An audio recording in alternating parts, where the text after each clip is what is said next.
Welcome back, y'all. It's another Metal Labs conversation. I got my brother Ron here.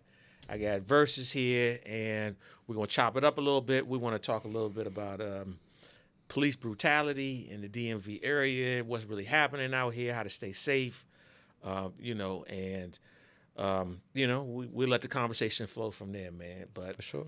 First and foremost, I just want to say that to my right, these gentlemen that I have are rising entrepreneurial minds in the community, doing their thing in arts and culture and style and capturing it all on film, man. So welcome, gentlemen, back. Thank you. I appreciate that. Yeah. Thank you. So let's pop it off, man. Before we got started, Ron, you were telling me about an incident that happened a week ago. Yes. And it was a situation where it escalated quickly. Very quickly. And so just let's start there, man. Like, so where were you? What was happening? And let's go from there.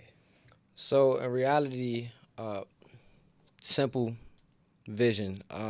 Coming back from Massachusetts, as I was saying, I've acquired a barber instructor job out there with a school called Rob Roy, and they train their instructors. So I technically have the job, but I'm not on the job. But I attended the course that they have for the instructors. Great thing, good thing. I'm on my way back, and I get to Maryland after that 8-hour drive. So on your way back, I mean, because it sound like you had a power move. Yeah. Sound like it worked out well. For sure. So, were you, like, when you were riding back, were you cruising? You had the music blasting? Was it like, how was you flowing? I don't even listen to music, honestly, no more. My drives are really just for my mental. Okay. That's like my peace of mind. All right. So 8 hours to just think, talk to ChatGPT. Okay. Put my ideas into perspective and hear it back. Like, that's what I like to do. So I really was just like kind of just soaking in my accomplishments. Like, it took me 10 years to get that job. Just like, what you say, it took you 13 years to get a job? To get paid or to do something that you love. You love, but you got to make sure you get paid. It's different. So, I was just happy. I really was happy. And, finally finishing things up with the project and the business, things I got on this end, I get to my location, studio place, Temple Hills, to drop my dog off while I had to go make another move. I do a lot of things. I was going to go hang a TV. Shout out to Mocha. A pet or a homie? My dog, Mocha. That's my daughter. When you say dog, man, that might be a homie. Right. Man, that's his child. If you know me, you know Mocha. Mocha, she's the Great Dane. Right. Mocha do. So again, I had to go to Virginia to do a job, hang a TV. That's what I do on the side. Quick little dollars. So why not? Drop her off, go do my job. On the way back to pick Mocha up, I'm literally, I say about 20 seconds. 20 seconds is a long time driving at 45 miles per hour. So literally 20 seconds from my destination. And I'm on the phone with the engineer, one of my good friends, and the producer that's at the location I'm at, Major. And we talking business. Shout out to Major. And every time this man has always been here in the right time. So shout out to Major. And I'm just on the phone. We talking business. We talking numbers. And I see lights. Granted, when you're wrong, you're wrong. I was on the phone. I was on speakerphone. What I thought was hands-free is, okay, whatever. I was on the phone. I knew I was wrong. So as I tell him, hey, I'm about to get pulled over. You don't hear that on the voice recorder, but I start recording. The reason for voice recording and recording myself is because I was already in a situation that a lot of people don't know. And that's, like I said, I want to, hopefully this can bring light to all those situations because I've been here. And I got screwed over in the same exact situation, but the difference was it was tampering with evidence. The iPhone back in the day, voice memo, when you locked it, it would stop recording. So, and it was an incident for another story for another time, but I was in that situation of wrongfully being harassed by the cops, and I knew I was not in the wrong, and they were, and so I wanted to document it to cover myself if something gets to the worst. Right. Long story short, the phone didn't have the voice memo on it anymore after a year of them having my belongings and getting it back. I'm like, they deleted it straight up because I didn't lock the phone because it would have stopped recording, which means when they, from that incident I was escorted, didn't have my phones. Fast forward, these new iPhones, they record when they lock now. Okay, so I'm gonna pause right there real quick because I just want to understand the mindset that you had. So you see yourself getting pulled over, and what was the intention of you of recording the call right there? Like, what were you thinking in that moment? I'm not wrong. I didn't do nothing wrong. The only thing that I did, and they should be pulling me over for, is on the phone. But I know that's never not how it goes, especially from my experience. Right. So on some PTSD, I'm like, well, you better make sure you got some evidence to cover yourself because it's not your word against their word, it's their word only. Now, if you got enough money to have a say-so when it comes to a lawyer, then you have a word. But if you don't, then you're just done. It's whatever they say goes. And that's unfortunate because if you have a record, if you have a past, that takes away from your, being able to say, I didn't do nothing wrong, or right. You see what I'm saying? You don't have an argument. Unfortunately, that's what the past will follow you. And in that situation, I have a past. I have priors. And with everything I'm doing and everything that's going on, I'm like, I cannot let my past, let them treat me based off my past because I know that will happen. Let me record. Got you. Okay. And it's just a security blanket that I've always came up with. And I told, my brother, friends, family, everybody, like, you have to document this stuff. Unfortunately, it's sad, but you cannot make up or you cannot actually deny the facts. So that was my thing of recording. And so I start recording, and about 5-10 seconds max. Again, I'm on St. Barnabas Road. It's a busy street. And I thought it's pull over when safe. And that's what I was doing. And I'm pulling over maybe 5-10 seconds max. Like I said, I'm not running from the cops. I am getting to a secure, safe location outside of this street. Right. And as doing so, I'm telling my guy to come on out. Like, hey, I'm right here. I'm about to pull over right beside you where the building is because I'm really almost made it there. So you're on St. Barnabas where the car dealership is on the left and the right? Correct. So in reality, if y'all didn't know, on that street, you can't pull over to the right or the left because there isn't no median area for you to pull over. Or shoulder. So it's just, and that traffic is just fast. 2 lanes on both ways. Yep. So it's just a fast lane. So it isn't really nowhere to pull over but make a right. Yeah, because I would be putting myself in jeopardy, the cops' self in jeopardy, and it's like, for me, a couple of seconds to get to safety, again, knowing I don't have nothing on me, or if they think I was eluding, okay, cool. By all means, I'm sorry. I just wanted to get it safe, but those were the reasons for me recording, and the reason for me not pulling over immediately. Gotcha. And immediately, I didn't, like, again, I don't know what immediate is. Right, okay. You should. Yeah, so you pull over, and then what happens? So when I pull over, as I am rolling the window down, one officer pulls behind me, one pulls immediately in front of me to cut me off, like as if I was running, and then the main officer that was arresting me pulls beside me. 2 officers hop out. They both approach the door. One has a mask. He's Caucasian. Then the other is African American. Now, them both coming at my door was already just a lot. The way they pulled up was a lot, just overall. And when he gets to the door, honestly, I did not hear his question. Rehearing the voice memo made me realize why I missed it. And the point is, I wasn't listening directly to him because I had this hostile cop telling me to get out immediately. Well, he reached in. They came out at the same time. One was asking for license and registration, and the other was reaching to take my phone because he seen me recording. So immediately, it's this thing of, okay, what's going on? And like I said, I don't want to reach. I didn't have time to reach to get license registered because that's the thing I do. I didn't even have time to get that by the time I pulled over, they were at the door. I don't know. Like it was crazy. But that point that I'm making is when they already at the door, there was no time to do anything else. other than listen to what's going on. You have one cop pulling and reaching at your door, and then the other cop just now they're accommodating whatever he's doing. Right.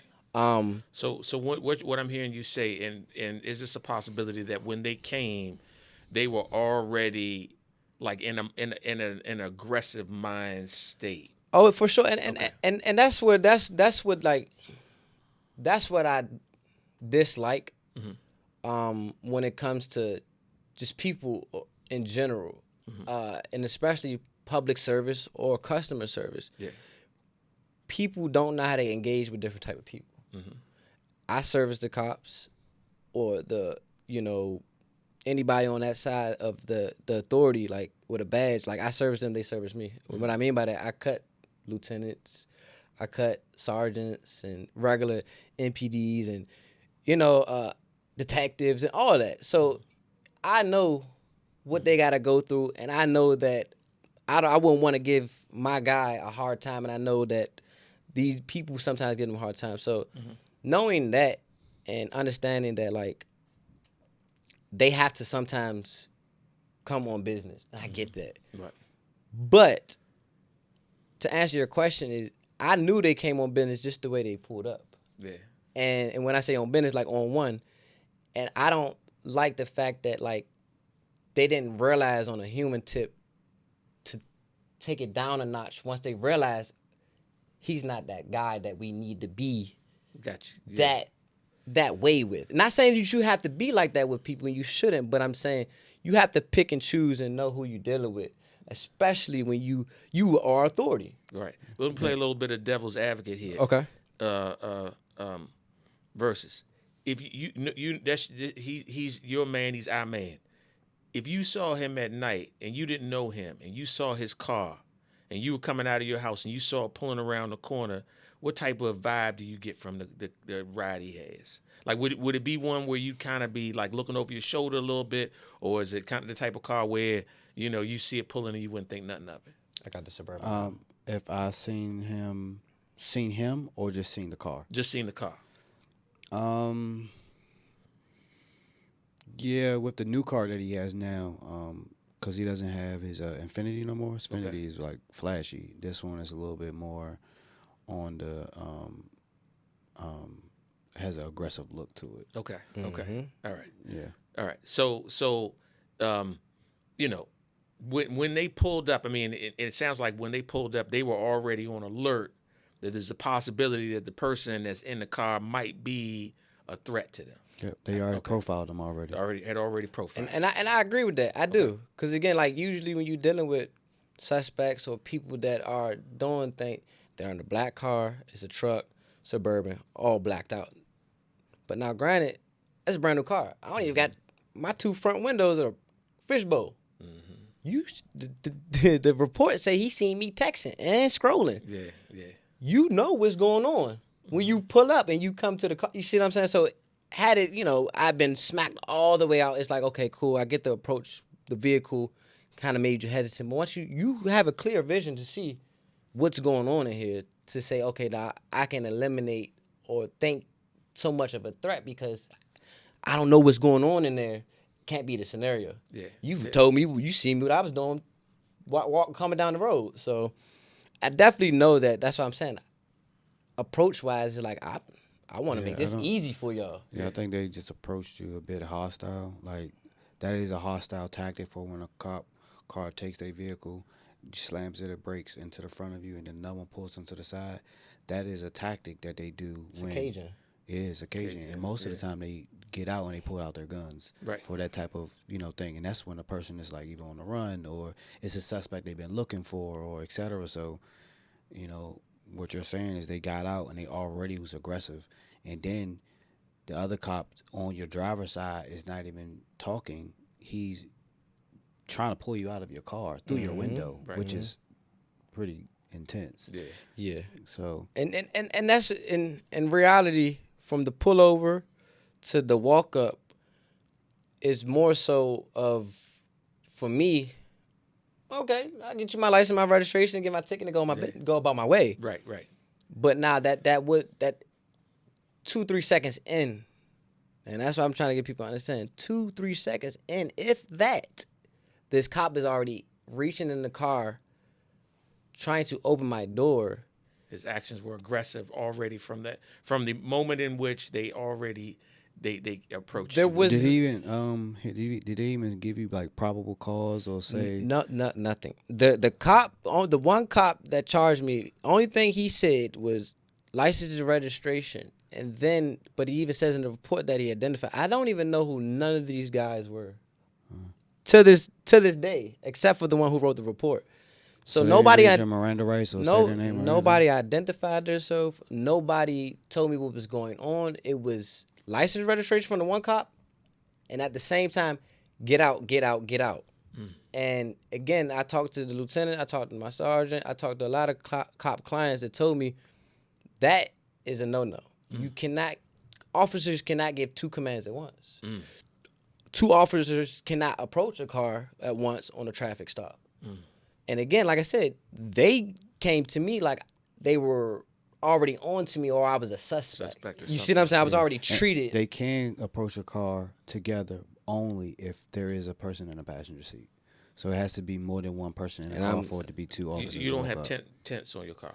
The back, the rear, so the back seats. Yeah. But the passenger seat and the driver's seat are clear as long as there's no one in the passenger and there's just me. So you can see that clearly. Yeah. And you said were there temp tags on the vehicle? Temporary tags. Okay. So again, like these are all stereotypical profiling things. Yeah. Black Suburban, night, temporary tags. I get it. Now, granted, the thing was, he said I don't have that flashy, nice car no more because they stole it. The same location I was in.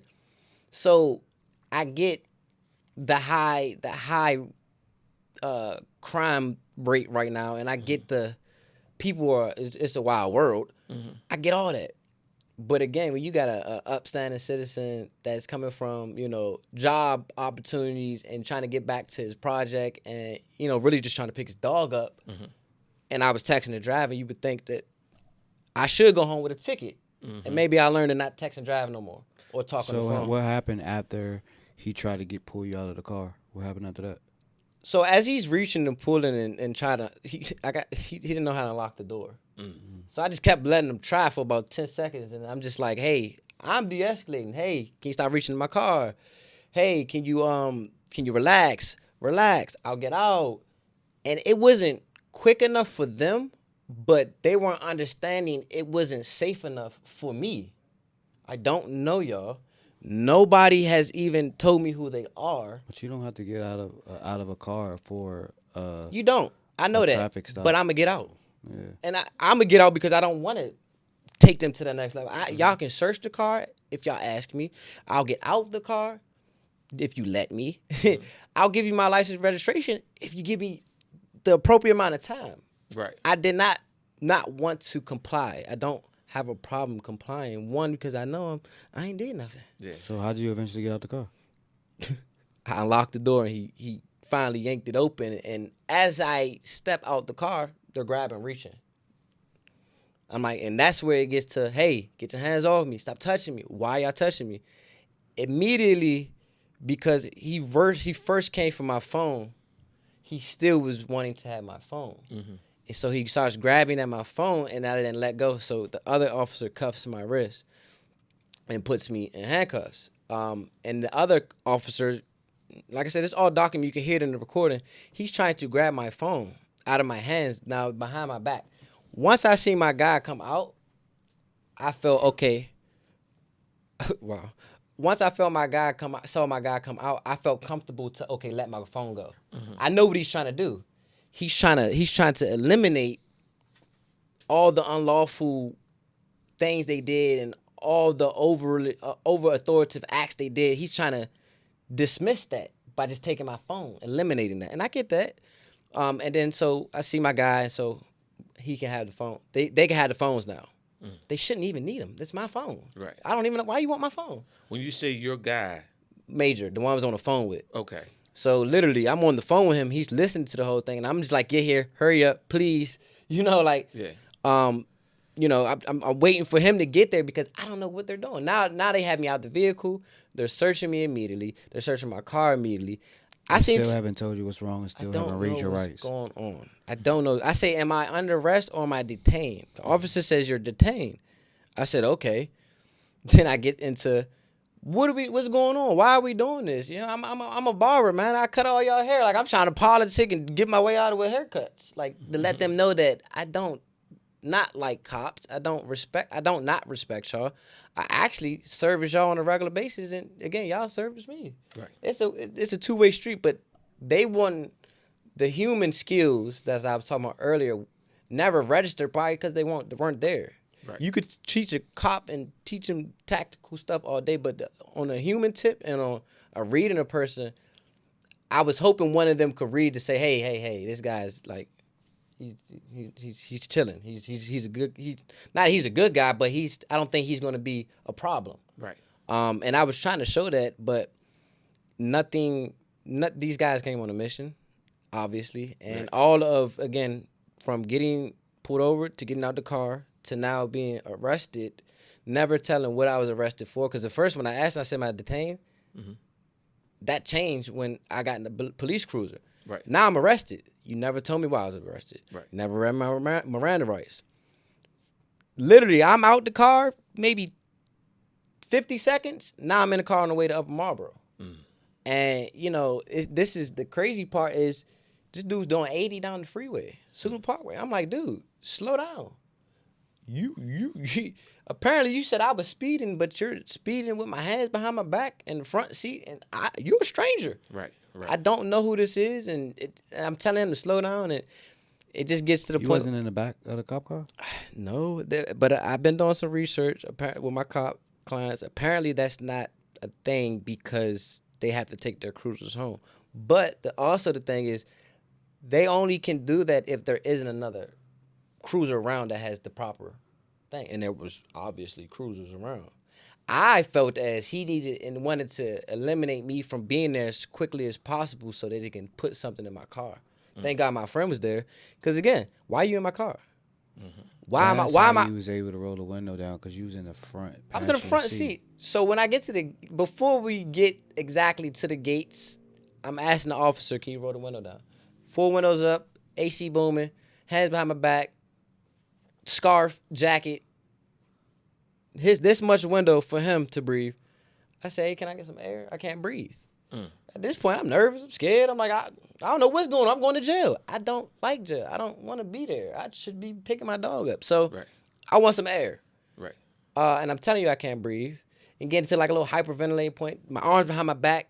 And it's just uncomfortable, and it's making it harder to breathe because I broke my neck a year ago. And I'm explaining this to him. He's not understanding. So I said, if you don't roll my window down, I'll roll the window.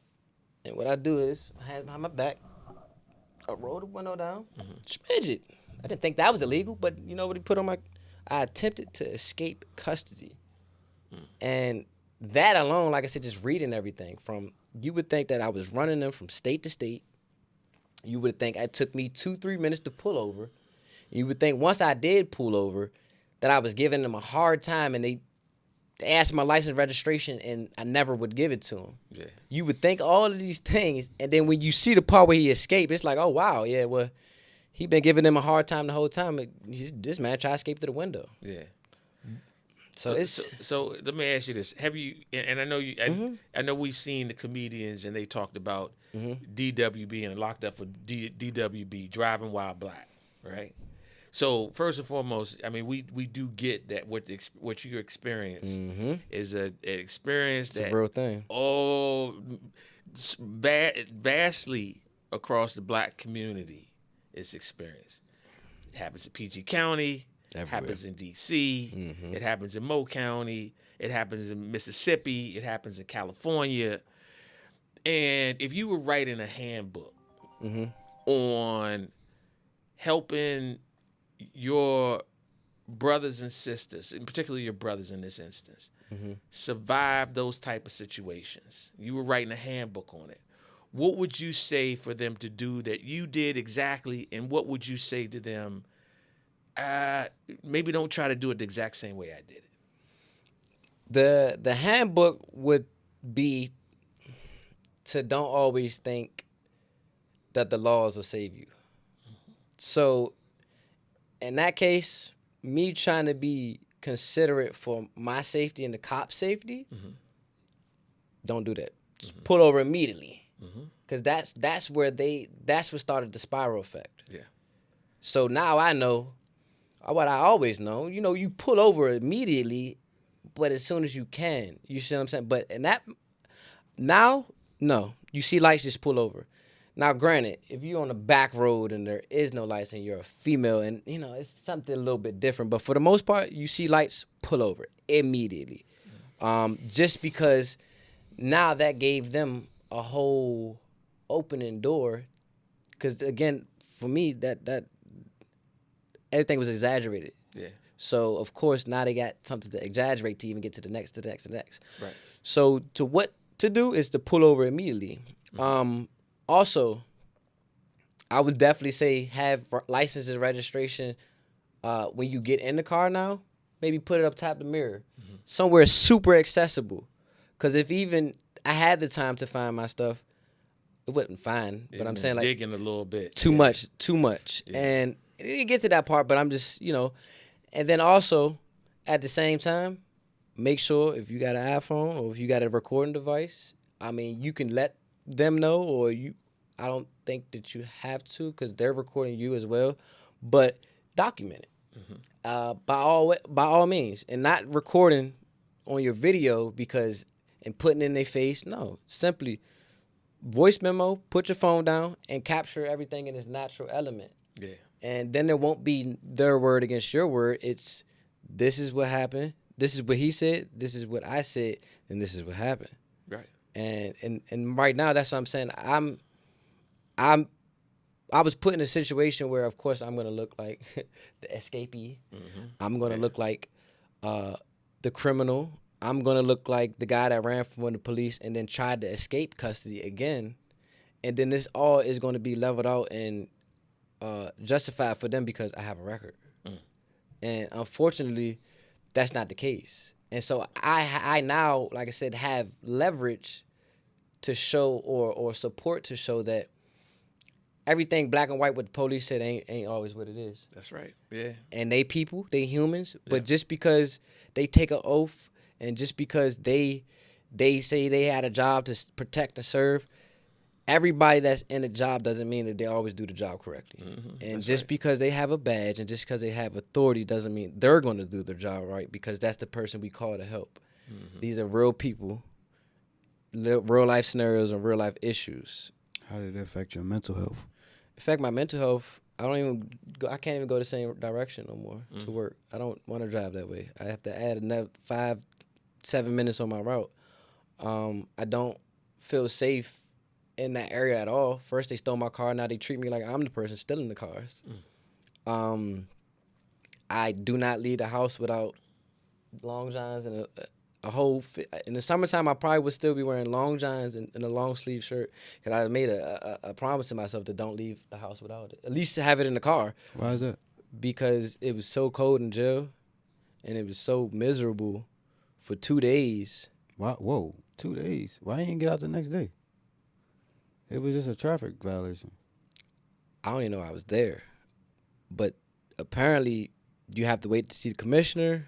And, you know, they say up to 24 hours. I didn't see the commissioner until about 30 hours and 32. And then, you know, finally seen the commissioner. It took about 8 hours for me to even get processed out and all that stuff. So, but to answer your question, it's just super cold in there. You know, I had my thermals. Thank God I had thermals on. I had my thermals to my shoulders, tucked in it. You know, arms in my sleeve. Everybody. We all like turtles and, you know, inside our shells, but it was probably 50 degrees in there, and I didn't do nothing wrong, and if I don't do anything wrong in the future, don't mean I ain't gonna be up in there. So that's why I gotta make sure I leave the house with thermals. So it's just, and then it really I think set a not bad tone. Yeah. I think it really it gave me too much information and it gave me too much insight on what's going on inside prison and those, you know, I don't want to be around all that. I get that. I'm on a positive streak. I'm on the up and up. I'm the only one in there that's not supposed to be in there. Everybody that's in there did something to be in there.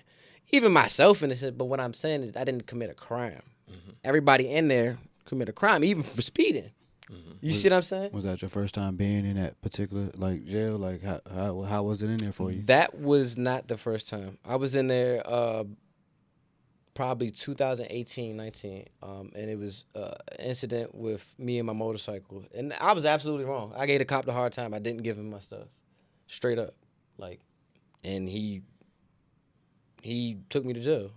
So let me follow up on that. So from 2018, it was a situation where, you know, you were. It sounded like, were you standing at that?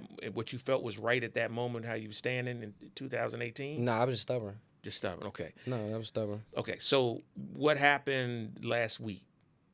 Is there any? I mean, do you sense that there was any bit of stubbornness in you and how you were standing in that situation? That's why, and that's where the disconnect comes in for just, I think, anybody mature, elder, or outside looking in. I know when I'm wrong. I know what's wrong, and like I told the cops, I know what I'm supposed to do when I'm supposed to do it. And in that situation, I can't really gauge my wrong or what to not do differently. Gotcha. It's just, if a bully come in here and he's a bully, you could look away. You can throw somebody under the bus. You can do whatever you want. But if the bully come in here with his mind made up to bully somebody and you get bullied, that's what it is. You go home every day and they tell you, don't do this, do that, to try to, and he's like, look. Yeah. He's gonna be him and he's gonna do him regardless. And that's what I'm saying. In that situation, there was no what could I have done or what should I have done. And that's what I'm trying to like bring to light. It's I did everything to my knowledge as a human being, and a person with experience from both sides. Right. Being a criminal and now dealing with the cops that was dealing with the criminals like myself. Right. So it's one of those things where I have learned and I have acquired new methods and everything, and I talk to cops on a regular basis to understand what I need to do for times like that. Right. And so it's like I really can't say or put a finger on what I would have did differently, because I didn't even want to be that guy that had a window all the way up and cracked it and be like, well, here's my information, because that pisses them off. Even though we could do that. Yeah. Let me roll the window down. Let me pull over. Let me speak calmly. Yeah. Maybe be quiet. Like, don't say nothing. Right. But let me ask you this: like, do you realize? Are you aware of how, in an instance like that, in that night, you said the 22nd, that you could have lost your life? Oh, for sure. And that's the part where I'm like, I gotta bring light to this. Okay. Because people die every day, and there's a lot of stories. George Floyd or Eric Garner or like just what's my man? But just so many situations where it stemmed from a simple traffic citation or driving, which should have been a ticket, to somebody dying. Yeah. And that could have been me. Yeah. Unfortunately, but that's why I think, you know, I have the favor, and, you know, I'm blessed enough to go through those same instances that they went through, to see that, live that, and understand, like, truly, like, when you ain't wrong and you ain't did nothing, it ain't fair to lose your life or even be treated like people that do the wrong, you know? Yeah. And it just, again, it gives me, like, I'm happy it happened. Right. In the most weirdest way. Only because now, like I said, I can talk about it, I can speak about it. And every one of those situations where people lost their life at, they try to make them out to be, what, selling cigarettes. Or they were speeding. It looked like he had a weapon on him. Or he had a weapon. He was bucking, yeah. Something they always throw in there to give that flip of that's a bad person. To diminish the person. To diminish the person. Yeah. That's like when a person when they die or a cop kill them, they'll put up the most gangster looking mugshot or a picture of them rather than his graduation photo or for sure. You know, it's just, and that's kind of crazy to me. Yeah. And it is, and that's what I'm saying right there. It's like that the unfortunate part about it is like, what y'all gonna say about me? I ain't had no guns. Yeah. I ain't had no drugs. I didn't even do a violation that was criminal. And you see it all the time. Like you're saying, you see where someone lost their life to a police, and then the family and the community is outraged because he was such a good dude, and everybody's like, why did it have to happen to Mikey, but the reality of it, right? Because I empathize with you with everything that you're saying, and I see that you did everything the right way, right? And the right way should be enough. But unfortunately, it's not. And as you being my younger brother, I would say in a situation like that is stick with the safest thing imaginable. So as soon as they hit the lights, even if it is somewhere where it's super risky, stand on that. Like you said, and the moment in which they approach the car, the first thing is quietness, and whatever they ask for, Try to have it ready. and even if you don't, hands on the dashboard and ask for permission. Ask for permission with it. And some people might say, that sounds like sucker stuff. Here we are in 2025. We shouldn't have to do that. But the reality is that what's most important for me would be safety. And that's the unfortunate part about it. Yeah. Everything you said is absolutely correct. Yeah. And like I said, everything I think I did was correct to my knowledge. Yeah. But the point that I think that a lot of people won't realize and understand is, and what I talked about with my clients is, are cops trained to deal with the situations? Yes, but are people trained to deal with those type of situations from cops? And that's the problem. I trained myself. I went through the flaws. I went through the ups and downs to get that proper training. Right. It's just like get that training from different jobs to make sure you can keep it cool head to head when you get that one manager or boss. Yeah. You see what I'm saying? So it's like some people that didn't train themselves to it, they get that one boss, they popping off. That's they right. might crack his skull. Yeah, it was just I can't think of the name of it, but it's this black dude. His son was in a car. He was 16, but his son was very intelligent, very smart, honors 4.0 GPA, and principals, dean list, whole nine. Like, he's very intelligent, and you would think that he doesn't have the normal urban African American piece to him. So he's around a lot of Caucasian kids. So certain things that he's not accustomed to, but his dad is. So, but his dad felt the need to not have to teach certain things to him in regards to the cops. So they were, same situation happened to you. They was driving, and then they got pulled over because his dad's car was like beat up, and they were driving in an expensive neighborhood. They actually lived in the neighborhood, but that car was just Little A to B come. Yep. Yeah. So they pull over, and it was two cops. They jump out the car. They asked him to. They was being very, very aggressive, and the son pulls out his phone, and he's recording everything. He was like, Dad, we don't have to do this, but he's not aware. But Dad is telling him, no, son, just be quiet. It's just listen to what they're doing. But this is all right. The kid is smart, so he knows the rights. He knows what they can't do. He knows what cops are not allowed to do, but he doesn't know that cops will do whatever they want to do. So they're talking, and they pull the dad out of the car, and he slammed the dad on the car, put his hands on the top of the hood, and they searching him, and the son is not liking how they treat him. Dad, why y'all doing this? My dad, he's doing nothing wrong. He's recording, and then he pulled the son out of the car, and he's like, listen, and now you see the dad crying. He's like, yo, my son is only, at the time he's only 15. My son is only 15. He's a minor. Like, can y'all just relax and understand? Like, we done nothing wrong. And son just sit on the curb. He's like, Dad, why would I have to sit on the curb? We did nothing wrong. We did nothing wrong. And he went to grab his phone again. Cop shot him 2 times, right?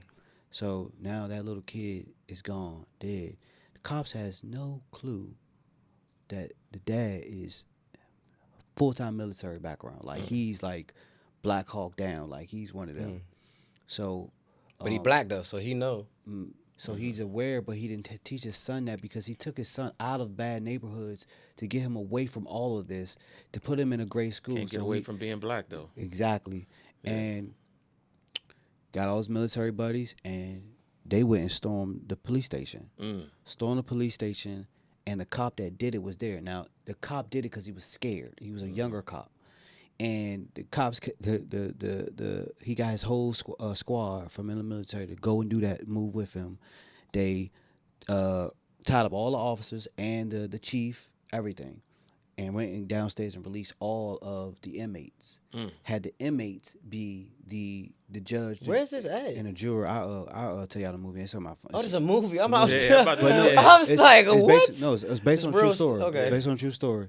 So then instead of having, they did it evenly. So he picked some of the people that was there that were just civilians. He picked a cop, and he picked some of the jail people to be the jury. I know you're right? talking about. I know. So yes. now they're going through the process, and he's stumping him by asking them questions of what he did wrong. He said lied and said they were speeding. Then all of this stuff. Then boom. I like that. And then the chief is like, you don't understand. Like, this is not going to. I said, it is. My son matters. Like, his whole goal was to get justice of them to say that they were wrong. And that's all he wanted. And that's it.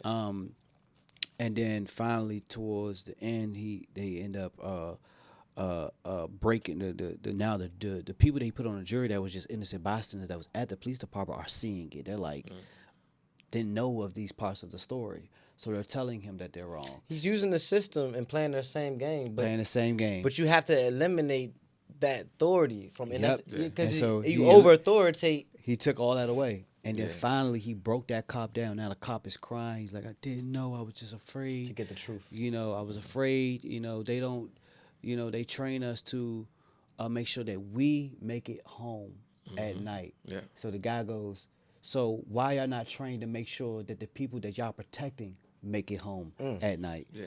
And long story short, I'm not going to tell you the ending because the ending is crazy. But it's the same scenario. Like, we don't see a big percentage of Caucasian people, coming across a situation like that. But we're seeing African American, Spanish, Indian, like all people of color that deal with the police brutality. Like, my first case I ever got, I was only 17, and I got assaulted by multiple cops, and I didn't even do anything. And it was their word against mine. They said I fought the cops and I hit them 3-6 times, and my family on my mom's side are detectives and cops, and they said it's no way that my nephew could have done that because we are trained to neutralize and not allow us to even get paws put on us. So they are trained to just be these robots, and that human part of them is like cut off, and I don't understand how and why they have to be so aggressive to get their point across if there was no aggressiveness from you. Now, if you were in the car and you were just being, aggressive and being a certain kind of way, and you, then I would understand why they're being aggressive back. But they immediately got aggressive with you, trying to pull you out your car, trying to take your phone out of your hand. Then they put you out the car. They put handcuffs on you, not telling you what you did. They searching your car. They're not even allowed to search your car or go through your car without a warrant. Now they're searching yourself, your pants, your pockets, pulling your pockets out. And you don't even have the chance to even understand what is going on. Then they lock you up. And then it's different because from what I know from history is if you get locked up, you're out the next day or that night if it's a traffic violation or if it's something minor, a misdemeanor. But you in there for 48 hours in the cold, and Upper Marlboro, if you don't know, that jail is very inhumane. It's terrible up there. So you're there for 48 hours with robbers and killers, and anything could happen to you. Like, it's people that's been locked up for being innocent, and then a person in jail kills them. And that's what I'm saying. Like, they put people in unfortunate situations. Like I said, now even trying to battle this, it's gonna be a whole nother financial hit. But to piggyback on what you just said, and what I think the solution is, like, even out of all of this and talking amongst each other, is like, realistically, this is gonna keep happening. between whatever is going on out there, between, you know, people getting in trouble or you know, unlawfully arrested, things like that, that's going to keep happening. These discussions going to keep happening. Yeah. But the solution, like I like to focus on, what do we do about that, right? And my thing is, I want everybody to understand the point that I'm not trying to bash police. I'm not trying to bash nobody. No. I'm trying to bash. We got friends and family up here who are police. So. Exactly. Yeah. And that's what I'm saying. I don't want to harm them. I just want to bring light to the bad people, people that abuse authority in any situation. Yeah. That could be him, me, you, him, them. You know what I'm saying? It's just whatever you do, and in that situation, in that field, especially people that have authority.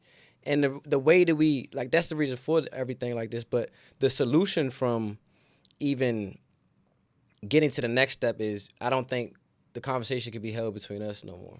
Right. We have to, because again, I got good cops that I deal with. I got the cops that tell me and educate me or get me the insight that I need. Luckily, that's why I think I am here to talk. And again, those guys that lost their lives, they didn't have that because they weren't barbers. Or they weren't open to be. I wasn't open to be cool with friends and cops until I had no choice. Yeah. You start being cool, dealing with people in a regular. They hang out, we hang out, like, these my people. So the fact that, like, I got people within those type of people, I need to know how y'all think, move, and how can y'all help me deal with the people that's on your side of the field that ain't all the way right. Yeah. So which means we can talk to our kids, or we could talk to our siblings and tell them what we could, should. Nah, we need to hear from a cop that deals with that on a regular basis to understand from their side, from their experience, what you need to do. Yeah, you guys have heard of CBT as far as behavior health, yeah. Right? So there's another modality which is called DBT, and it's dialectical behavioral therapy. And the basis of it is the fact that two things can be true at the same time. And it's used, I mean, it works really well to help individuals understand how breakdowns in communication and issues happen between two people. Because a lot of times, and I'm sure you guys have experienced it before, where you've gotten into an argument with someone and they, you know, I said it's potato, another person say I say it's potato. You know, say I say it's tomato. Someone I say it's tomato, and it seemed like they're arguing two sides of the same coin. You agreeing to disagree on the same thing. Yeah, and it's based on the fact that two things can be true at the same time. So putting that into perspective here, like everything that you did in that situation was right. Everything you did in that situation was right. The other side of that coin, from the police perspective, is that they have the right that if they don't feel safe in that situation, that they can use basically any tactic up to lethal force. Like, and it's not based off, that's the reason why you don't see cops get arrested while they're on the job for shooting somebody. Because the fact is that in that moment, all they have to do is say, I perceived that my life was in jeopardy. Right. So you were in a vehicle that had tinted out back windows. Is it possible that in their viewpoint that there could have been somebody in the back seat hiding with a pistol? And if they feel that that was the case, then they could say that everything that they did was justified in that situation. So they're right. And from their perspective, they're right. The other part of it is that, like you said, the culture says for them as a police officer, the culture amongst them is come home safe. Do what you have to do to make it home to your family. We can imagine that that's something that they preach to each other for those who have lost comrades in, you know, out there in the streets. It's you know, we want to see our brothers come home. So they're going to encourage them to be more alert and assertive. Unfortunately, it fell on your shoulders. It put you at risk, and it cost you a weekend. And I'm unfortunate. It's sad that happens. But the reality of the world that we live in is that there are constantly things that can be that could be true at the same time. So we're walking in our truth, but we have to be aware of the fact that there could be somebody else walking in their truth that could put us in jeopardy, And so with that, what ends up being the answer, And an answer is something that most people don't necessarily feel natural and comfortable with, because what that answer ends up being is, how do I, in that moment, reflect outside of my truth or my right to give bandwidth that there might be something else that's occurring here. Okay. And so, if in that instance, like if I were on the phone with you and you had an earpiece in your ear and I could walk you through it, I would have been like, again, pull over immediately, hands on the steering wheel. Yes, sir. No, sir. Because the most important thing I want is to get you home safe. Dang. Yeah, I like that. I think to add on to that, and I don't think they get this enough. My therapist just told me today that I have this thing called job sleep. I'm gonna try to say it right, because I be botching stuff. Like I be trying to botch some of the stuff that I learned from him. I be trying to say it right. The same, Nah, like the way it come from him, it'd be different. Like I be like, God dang. She said, yeah, make the font bigger. Here we go. Hey man, I'm blind. It's called shift work sleep disorder. SWSD. She said that's what I have, right? So that's a condition that I didn't even know about. That means you're working too much, right? So if I'm a human is obtaining that means officers, military, people in that field that is operating a deadly weapon, I feel like they're not getting enough mental health, like at all. Like I feel as though if a cop has been on duty for 6 months and they've been doing 28, 48, 72-hour shifts like a freaking fireman, that they need to go and get therapy. Like if you work for like the CIA or MI6 or should be mandatory. Yeah. It is, but that's the thing. It is with bigger agencies. If a CIA agent gets sent off to go and do a Black Ops mission, when they come back, they have to go through therapy and they got to go through this whole program before they can get back into the field again. So I don't think they're getting enough of that, because a lot of these instances, they're saying that they're scared. They're saying that they're afraid. They didn't know, or they're jumping into the situation so aggressive. And a lot of them are coming from a situation where they once was a bullied person, or they never had authority, or people always talk down to them, and then they get into this new field of life where they're this whole new person and they're taking advantage of it.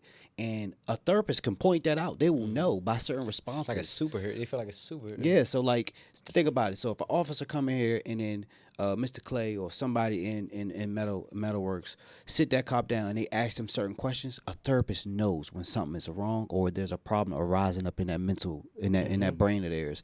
So they can literally be like, hey, Chief, I sat down with him. I think he needs a little bit of time away from work.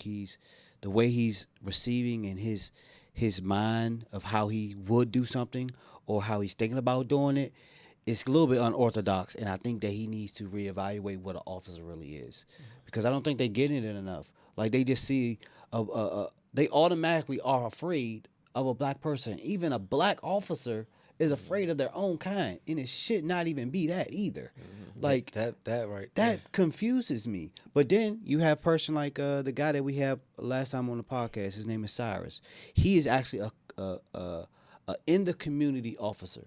So he doesn't approach situations hostile. He approaches situations as that other person is still human. He de-escalates the situation, lets the person know who he is, talks to them, and makes them feel safe. Yeah.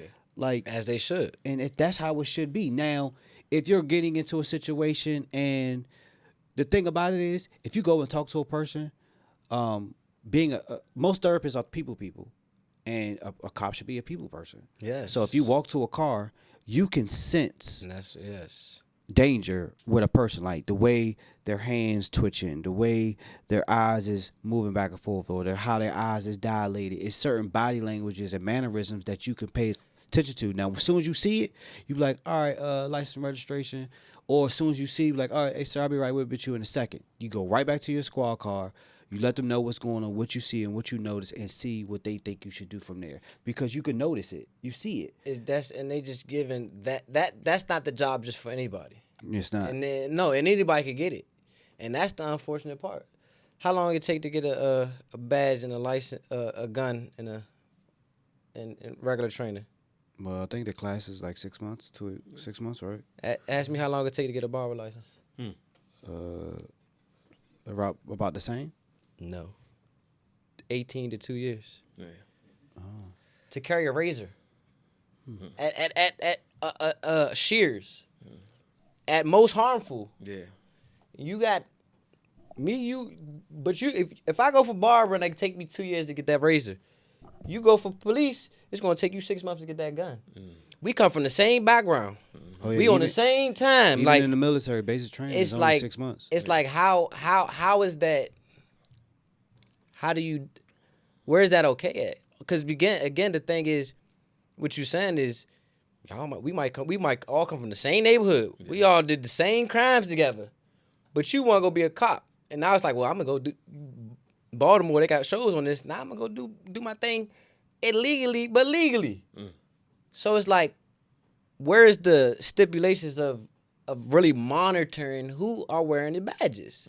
They already in there now. Yeah. Granted, that's why we got to come up with stuff, or they got to come up with things to kind of flush that out, not when a person dies. And then, again, now moving forward or even letting them in. And I get that we need police officers, but just because we need police officers does not mean you add somebody that ain't got it all the way together just to add them to the number to say we got an appropriate number. No, because then you add a number to that, and that one person could take out 2, 3, 4 people that ain't needed to. Yeah. So it's just the math don't be math. So, Mr. Clay, how do you decide when a therapist is a good fit for your company? Like, what incline? Like, question. I mean, well, first, I mean, when we're looking to hire on our side, I mean, there's a battery of tests. I mean, naturally, we want to make sure the person has certain level of education. And then last but not least, they need to fit inside of the culture of Metalworks. And what that looks like is here, everyone, whether or not you are an employee or a staff or a client, is an expert in their own right. And everyone is also a client.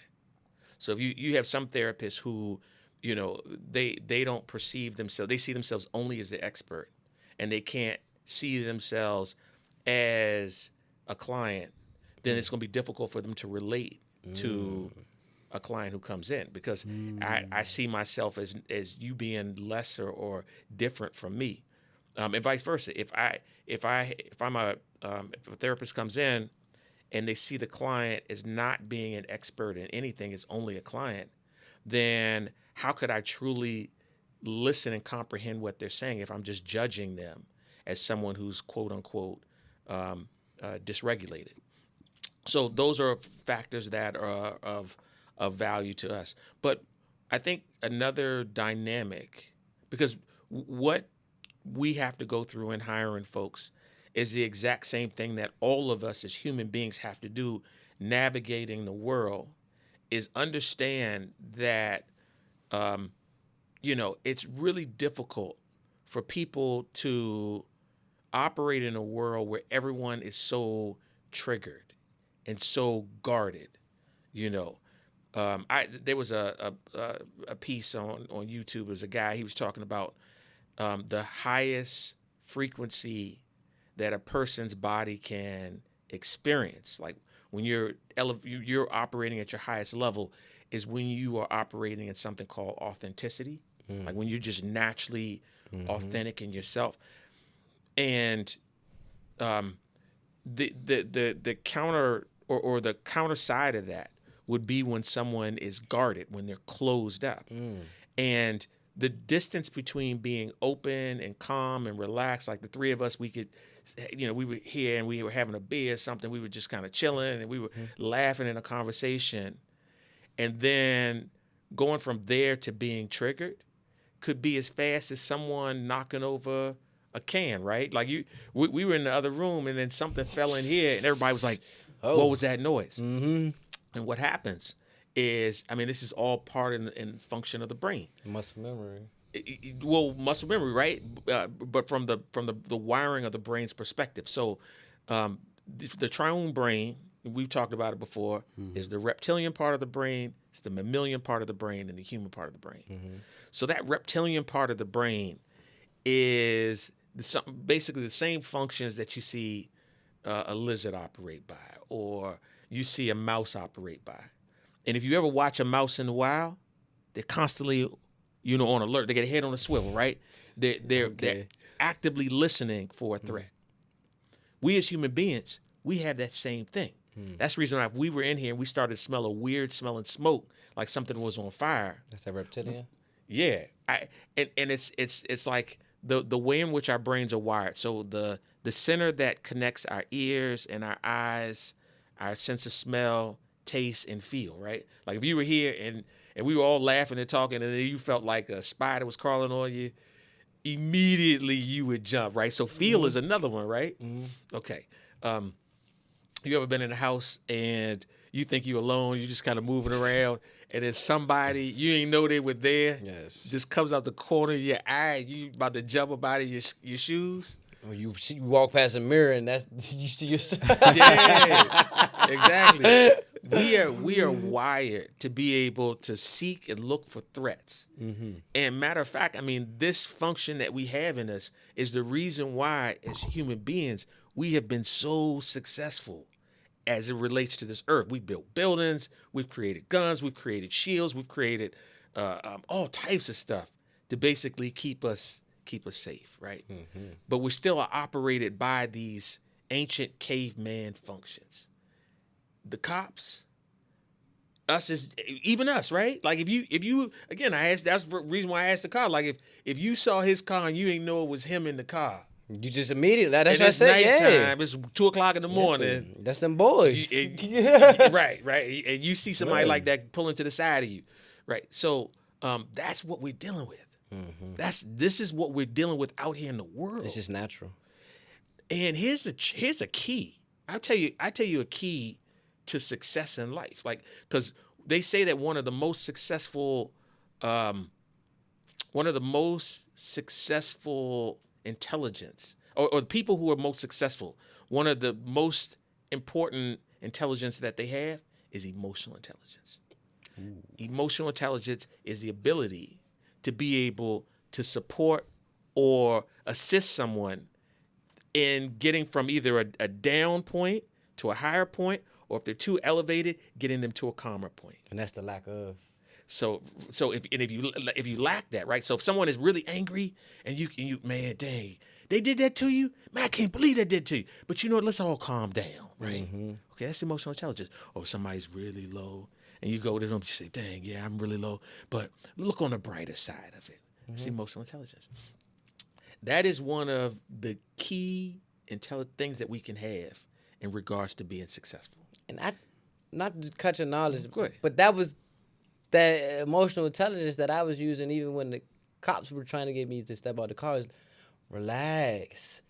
I got you. Just calm down. Like, 'cause you scaring me. Like, I'll step out, but relax. Yeah. It's like me being the regular just citizen, like me having that emotional, like, what would you say, intelligence. Yeah.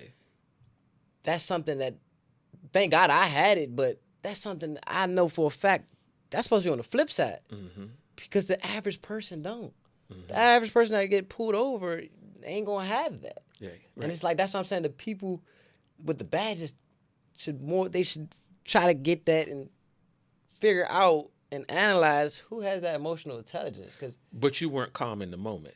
And so though you were attempting to use emotional intelligence at that moment, you weren't calm.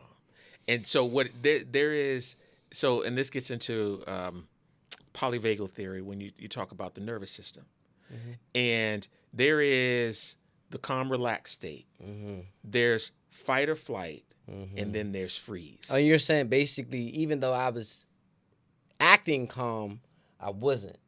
Yes. I'm still. Yeah, I got you. Yeah, my hairs were still standing up on my. Right.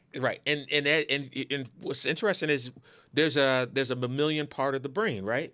And if you think of mammals, if one cat's hair goes up, right, and there's another cat next to him, his hair is going to go up as well because they both are sensing, it's like a vibration. It's like, and it'll pass through the air.